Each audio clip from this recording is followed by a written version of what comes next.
Šiandien girdime begalę stereotipų apie Lietuvos ūkininkus. Tai aš atvykau į Dirmeikių ūkį pasiaiškinti apie šiandienos ūkininko kasdienybę. Einam susipažinsim su to. Užeikit. Tai pravažiuojam ratuką, manau. O, jeigu įdomu. važiuojam. Uždariau. Ne visai.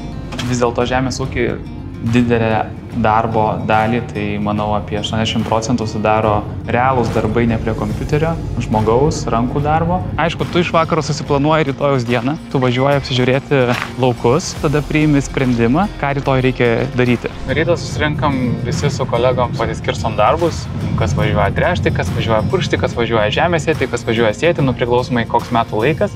Sėdam į traktorius, ar į kombainus, ar į traktorius, ar į purkštuvus, žodžiu, pagal situaciją, kur reikia tenai ir dirbam darbus. Ir vėl vakaras, ir vėl važiuoji pasižiūrėti. Ir vėl vakaras, vėl važiuoji kažkur kažką pasižiūrėti, gal kažkur dieną kažką pamatei, ir plius, žinai, kažkokių darbų yra velkasi, tarkim, pasiruošimo iš seniau. Okay. Atvykom. Kompiuteris sudaro, kažkokią tai procentinę mažą dalį, čia yra labai daug duomenų, tu gali juos stebėti, juos analizuoti, plius tu privalai tai daryti. Augalų apsaugos žurnalus pildyti, turime registruoti purškimus, tręšimo žurnalus, plius visą dokumentaciją stengiamės pildyti, kokie darbai ūkiai yra atlikti, bet didžioji dalis sudaro dėl to tas darbas laukuose, realus pasėlių stebėjimas, technikos stebėjimas, prižiūrėjimas, pasiruošimas ir realūs darbai laukuose.